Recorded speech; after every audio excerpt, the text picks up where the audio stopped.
Hello all, and welcome to the Amazing Digital Circus. With this wacky band of characters and silly situations, what could go wrong? Just don't look under the map, or at the exit, or sit back, relax, and enjoy the show. This exciting new series just released its second episode and revealed a lot of loose ends that we're here to tie up. From the intro sequence to the show aesthetic to Kane's strange demeanor, there's a lot of questions for us to answer, so let's just get right in. The Amazing Digital Circus seems to have explained a lot of its story to the audience already. This realm that they are in is exactly as the show says. Digital. This video game world is full of references, from untextured walls to temporary copy-paste assets to glitchy physics being a vital part of the story. Our beloved characters are regular people that put on a weird headset and were transported to this realm, taking the form of different avatars now stuck in this circus. They can't remember their names, but they all seem to still remember some of their former life, as Pomni was able to recall how she got there in the first place. What's going on? I put on some weird headset and now I'm here.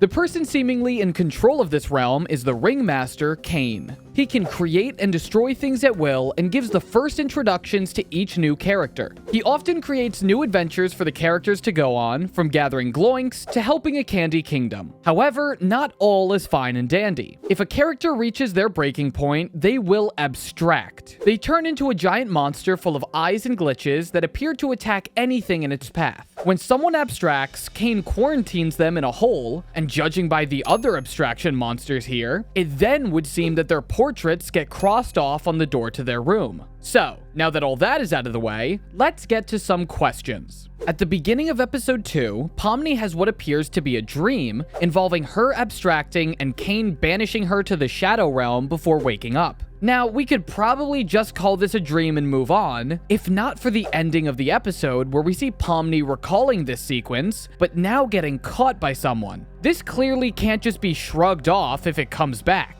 There is something important about this sequence. There are 3 options for what this could be. Firstly, this could just be a dream, and that's that. Later, she could have just recalled a part of the dream that we missed. Secondly, this could be symbolic. She could be recalling that dream as a symbol for her fear and discomfort in this new world, and using the characters she sees mourning the loss of their friend as her stability because people here have the ability to care about her as well. Thirdly, this could be a future event. Now, you're probably asking yourself, huh?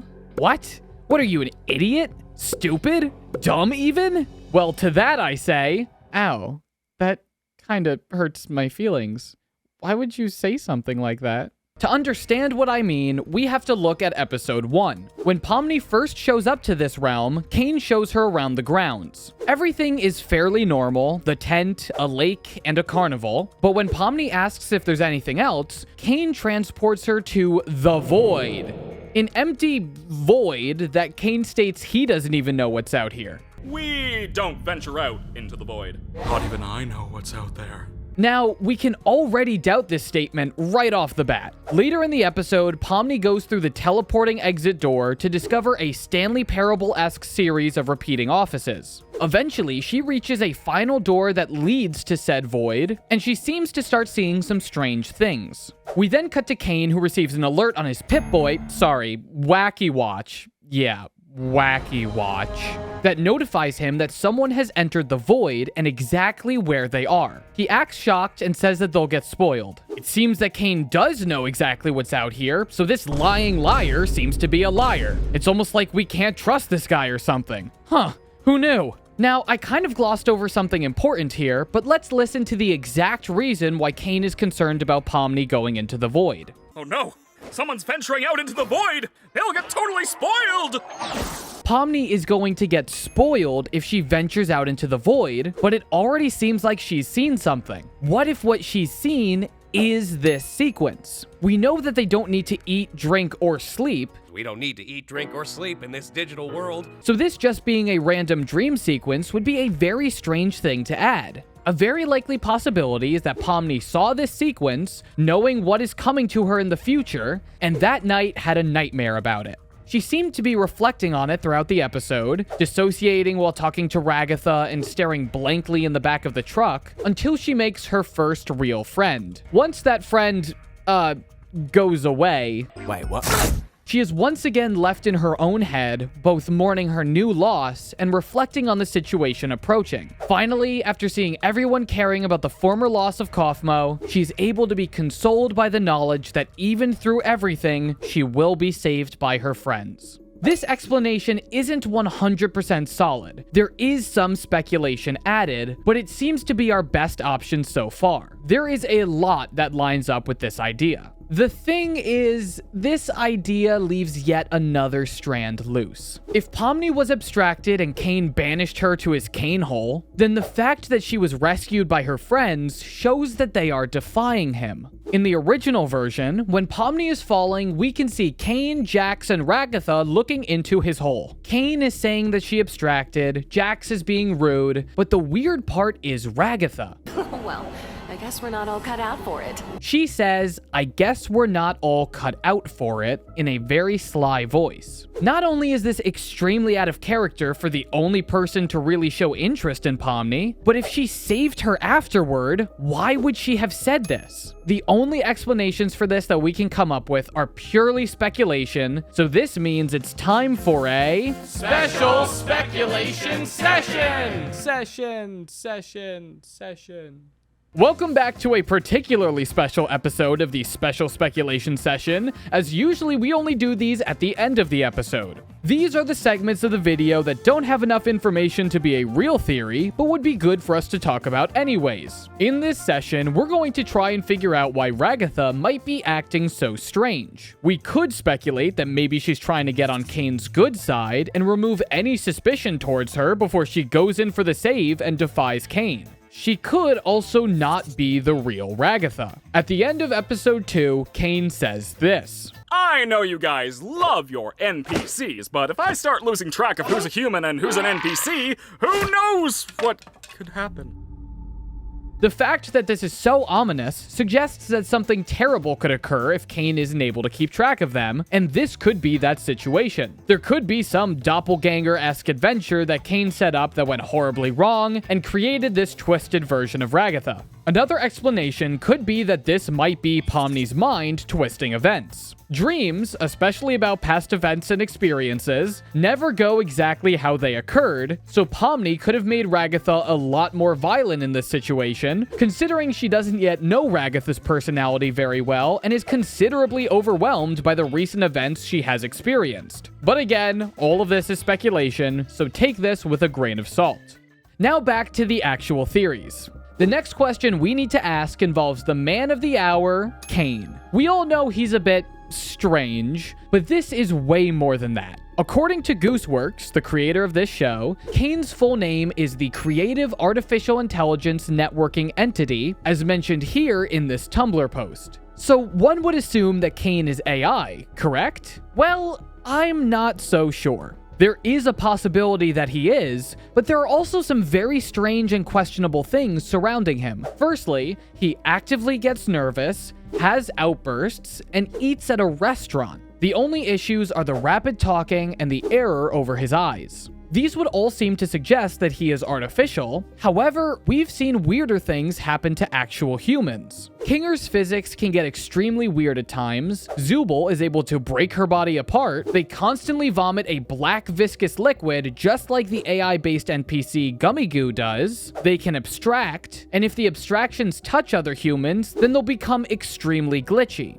Using digital elements simply for Cain wouldn't be good evidence to suggest that he truly is AI, considering everyone is affected by digital mayhem. So if Cain is human, can he leave the circus? One would think that the answer would be a clear no, considering nobody else can, and his reaction to Pomni asking how to leave was to remain in awkward silence. However, one thing he says in episode 2 sticks out to me. After Pomni has her breakdown, Cain says this. Well, I'm gonna go drink water.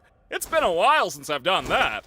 We know from Kinger in episode 1 that they can't eat, sleep, or drink in the digital world, so drinking digital water would provide him no substance. The only issue is that he didn't say he needs to drink water, only that it's been a while since he's done that. This could easily be something that he just wants to do and not something he needs to do to survive. The other strange occurrence that makes me question Cain is the exit door. When Pomni was running through the liminal offices, she stopped after reaching a specific desk. We get a dolly zoom effect on both Pomni and the computer, which, if you aren't familiar with film, it's an effect usually used to show a sense of vertigo, usually to show that a character has realized something major. Some classic examples of this are this shot in Jaws to show the main character realizing that he was right and the shark has once again attacked, putting everyone in danger. A more memed example of this is Star-Lord in Guardians of the Galaxy 2. His father reveals to Peter that he was the person who killed his mom, a very important event in Peter's life, causing him to actively try and kill his father as revenge. The fact that this effect was used here shows that this moment is huge for Pomni. It is speculated that this could be Pomni's old desk in the real world, containing a weird headset on it, possibly the one she used to get here, and I agree with this idea. If this is true, and this is Pomni's desk, then Cain is able to recreate locations from the real world near perfectly. This desk would even contain Pomni's belongings. Jack says that he's been here for years, which is still not as long as Kinger, but the person who would be here the longest would be Cain. If he is a real human, he's been active in this world for many, many years. If he, just like the rest of the humans, would be stuck in this world and unable to leave, there would be no way that he could perfectly recreate Pomni's desk. He would have to be able to move in and out of this realm at will.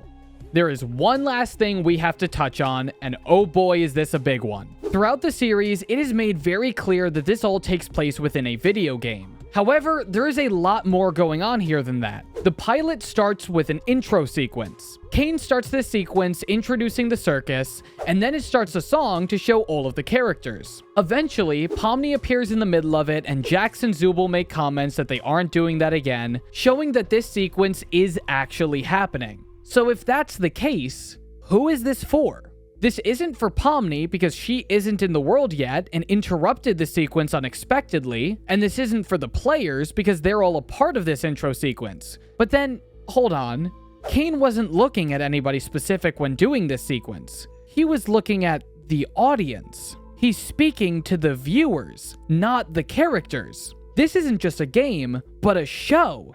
An actual show in the world of this series. At the end of episode 1, when Cain gets an alert about someone in the void, we can see infomercial-esque pop-ups that even have the words "Special TV Offer" written on them. Okay, but then who is this show for and where would people even watch it? Well, for the where, it seems that the show has already told us. At the end of episode 1, we zoom out from the grounds to the void, and then from the void to Pomni's computer. This could suggest that the company she worked for helped develop this game, but this could also suggest that this is similar to any other streaming service with the distribution of this show, or could even be a live stream. It seems to be something easily accessible. Finally, we need to answer the who. This question is a lot harder, and I'm not very confident in our ability to successfully answer this, but there is something I want to look at. If we go back to the pop-ups in episode 1, we can see a website, thewackywatch.com.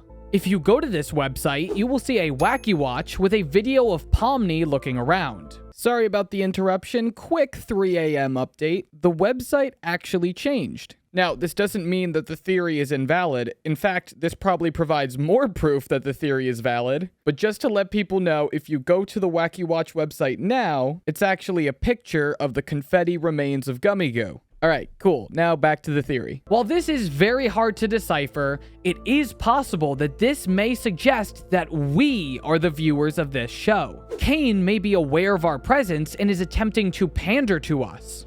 I'm not very confident in this answer and believe that we'll get a better answer in the future, but this seems to be the best we can come up with at this time. With that being said, that was The Amazing Digital Circus Episode 2. If you have anything else you want us to talk about and try to solve, let us know down in the comments below. If you enjoyed this video, make sure to leave a like, and if you enjoy my content, make sure to subscribe. Check out my second channel, Rem Games Games, as some new content will be arriving there very shortly. Make sure to check out my Discord and subreddit to talk to me and my team directly, as well as other viewers and theorists. Once again, this was all still a theory and can always be disproven later. Thank you all so much for watching, and I'll catch you in the next one.